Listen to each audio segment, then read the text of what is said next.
Olá pessoal, o objetivo desse vídeo é ilustrar como usar os conceitos de limites para fazer o cálculo de áreas de regiões não usuais, que não são triângulos, nem retângulos, nem essas coisas que você está acostumado.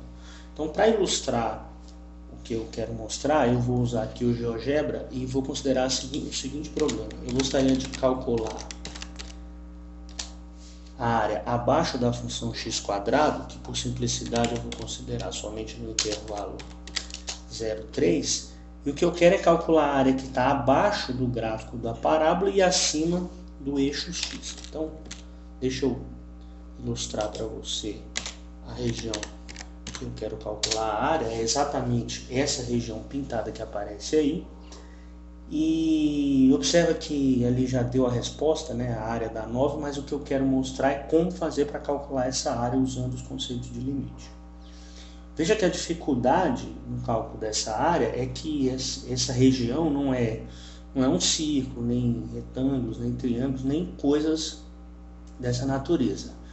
Então a ideia que vai ser utilizada é uma ideia que é simples, mas é muito importante no cálculo, que é a ideia de fazer aproximações. Então, ao invés de calcular essa área, na verdade, como eu não sei calcular essa área, eu vou fazer aproximações e vou fazer aproximações usando áreas de figuras que eu já conheço, já sei calcular, por exemplo, retângulos. Então, para ilustrar, eu vou introduzir um contador aqui, vou chamar de N, e esse contador vai me dar exatamente a quantidade de retângulos que eu vou considerar na minha aproximação. E aí eu vou usar o comando da soma de Riemann.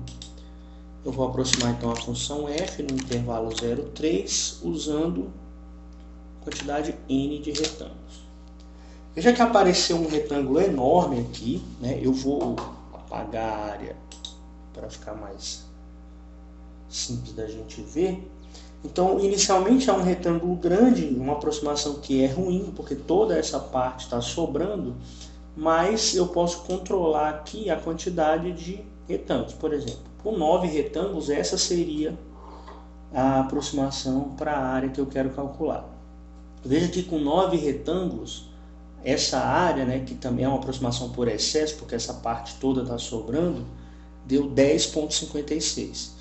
E eu posso brincar aqui com a quantidade de retângulos, aumentar, veja que, sei lá, com 64, já é uma aproximação bem fina, né? Veja que só esses triângulos pequenininhos aqui em cima estão sobrando, e já com 64 retângulos você observa que a sua aproximação já deu 9,21. E a ideia é que quanto mais retângulos eu utilizar, melhor vai ser a aproximação. Fazendo aqui, aumentando, no máximo vai chegar em 100, né, que foi o limite que eu botei no contador. Veja que não é difícil você perceber que na medida em que vai aumentando o número de retângulos, isso vai se aproximando de 9, o que indica que a área que eu quero calcular de fato é 9. Bem, mas a pergunta que se coloca agora é: como que eu faria para calcular essas aproximações, né, sem utilizar o programa? De fato, verificar que, por exemplo, para n igual a 15, essa é a aproximação, de uma maneira geral, obter o valor dessa aproximação como uma função que depende da quantidade de retângulos, e depois eu vou fazer, mandar o n, né, a quantidade de retângulos, para infinito. Essa expressão deve convergir para 9, tá bem? Então a ideia, só sumarizando, é uma área complicada, eu vou aproximar por coisas que eu sei fazer, de modo que no limite essa coisa convirja para a área que eu quero calcular. Então, na segunda parte do vídeo, nós vamos ver exatamente como fazer essa conta.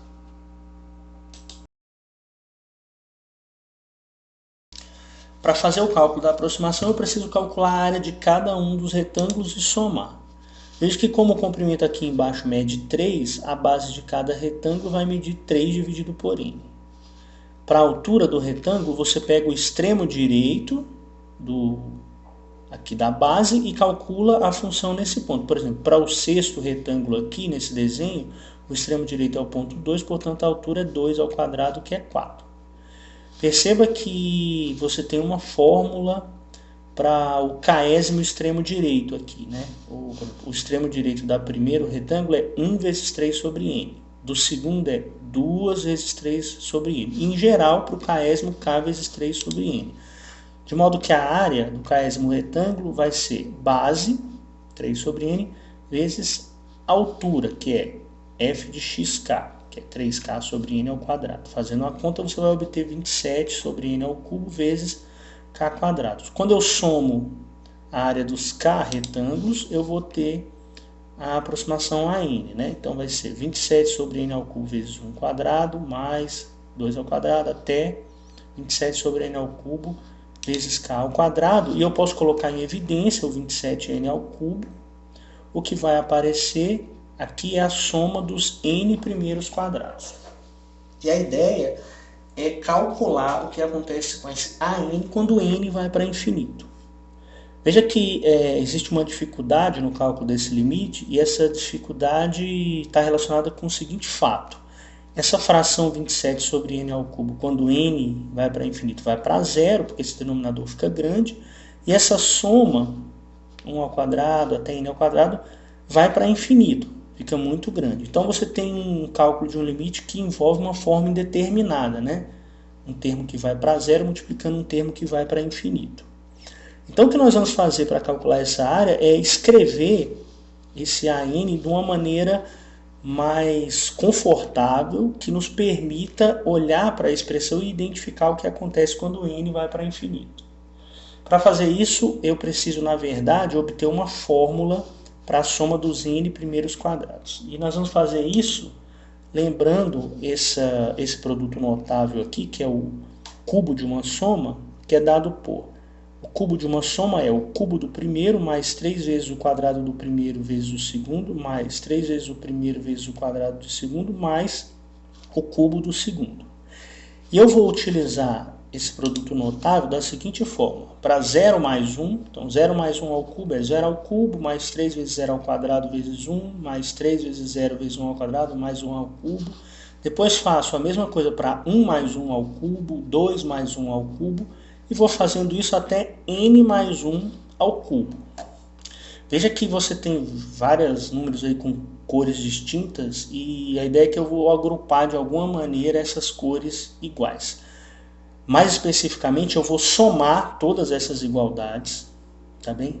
E vou perceber inicialmente o seguinte: quando eu somar todos esses termos aqui da primeira coluna, né, que estão do lado esquerdo da igualdade, com a primeira coluna que estão do lado direito da igualdade, vão haver cancelamentos, porque veja que aparece aqui 1 ao cubo, que está em preto, e aqui também aparece 1 ao cubo. Então, quando eu somar, esse preto cancela com esse de cá. Esse rosa, 1 mais 1 ao cubo, que é 2 ao cubo, vai cancelar com o outro aqui do lado. E assim sucessivamente. Então, quando eu somar todos esses camaradas, o que vai sobreviver dessas duas primeiras colunas é somente o n mais 1 ao cubo aqui do lado esquerdo, que é esse aqui, ó, que não se cancela. Somando os termos restantes, eu vou ter, veja que aqui nessa coluna vermelha, dos números vermelhos, você tem um 1 multiplicando que não interfere em nada, e você sempre vai ter 3 vezes 0 ao quadrado, 3 vezes 1 ao quadrado, 3 vezes um número ao quadrado. Eu coloco 3 em evidência, e o que aparece aqui somando é 1 ao quadrado, mais 2 ao quadrado, até n ao quadrado, que é exatamente a soma que eu quero calcular. Aqui nessa parte azul, novamente eu vou colocar o 3 em evidência, o 1 não interfere, né? Está multiplicando por 1, e o que vai aparecer é a soma dos n primeiros números, 1 mais 2 mais 3 até n. Essa soma é conhecida, né? Eu presumo que você já tenha feito essa conta, né? A soma dos n primeiros números é n mais 1 sobre 2, porque forma uma PA de razão 1, é bem fácil calcular essa soma. E, finalmente, você tem a última coluna, que são uns, 1 mais 1 mais 1, então dá esse termo n mais 1, porque eu tenho n mais 1 linhas aqui. Agora o que você faz é pegar esse pedaço aqui todo, 3n mais 1 sobre 2 mais n mais 1, passa para o lado esquerdo da igualdade, faz algumas simplificações, depois passa o 3 dividindo, e você vai facilmente concluir que essa soma, a soma dos n primeiros quadrados, é dada por n mais 1, 2n mais 1 dividido por 6. De modo que agora eu posso substituir essa fórmula na expressão que eu tinha para o AN, lembra que o AN era 27 sobre n ao cubo vezes a soma dos quadrados, portanto, 27 sobre n ao cubo, que multiplica essa expressão, n mais 1, 2n mais 1 sobre 6. E o que eu vou fazer agora é ajeitar um pouco esse negócio. Veja que eu posso cancelar um n aqui em cima com um n aqui embaixo, fica 27 sobre 6, vezes n mais 1 sobre n, um n veio para cá, e o outro n eu coloco embaixo de 2n mais 1. E agora essa expressão é simples de calcular o limite, né? Quando n vai para infinito, esse termo aqui, n mais 1 sobre n, se aproxima de 1, e esse 2n mais 1 sobre n se aproxima de 2, né? Porque quando n é grande, é como se esse mais 1 não existisse, ficaria 2n sobre n, que é 2. De modo que no limite, né, a área que eu queria calcular, que eu denotei por A, é o limite dessa expressão AN quando n vai para infinito, que dá exatamente 27 sobre 6 vezes 1 vezes 2, que é 54 sobre 6, ou ainda 9, que é exatamente o que nós tínhamos visto na primeira parte do vídeo. Então, de fato, aquela área abaixo do gráfico da parábola vale 9. E agora nós fizemos a conta formalmente, né?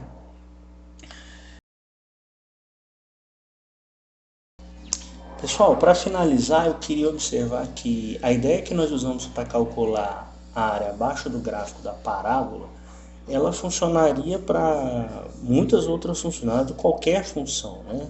Não precisa ser uma parábola, pode ser um outro polinômio, uma função trigonométrica, logaritmo, exponencial.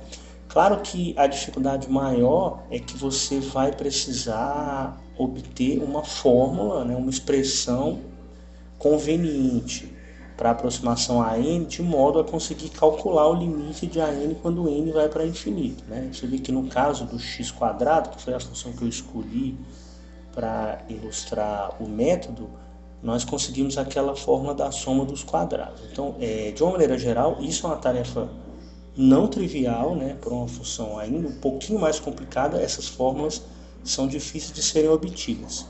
De modo que uma pergunta natural será que existe uma maneira mais simples de calcular essas áreas sem ter que obter fórmulas para as aproximações, fórmulas essas que dependem de cada função? A resposta para essa pergunta é sim, existe uma maneira mais simples, e essa maneira está baseada no teorema fundamental do cálculo, que, como o próprio nome já diz, é o teorema mais importante do curso de cálculo 1. Eu não vou entrar em detalhes acerca do teorema fundamental do cálculo, porque eu tenho certeza que o seu professor vai falar sobre isso, vai explorar bastante o teorema e vai mostrar não só como utilizar esse teorema para o cálculo de área, mas diversas outras aplicações desse que é, sem dúvida nenhuma, um dos teoremas mais importantes da matemática, tá bem? Eu vou deixar essa parte para o seu professor, vou finalizar o vídeo por aqui, esperando que vocês tenham gostado. A gente se vê numa próxima. Obrigado.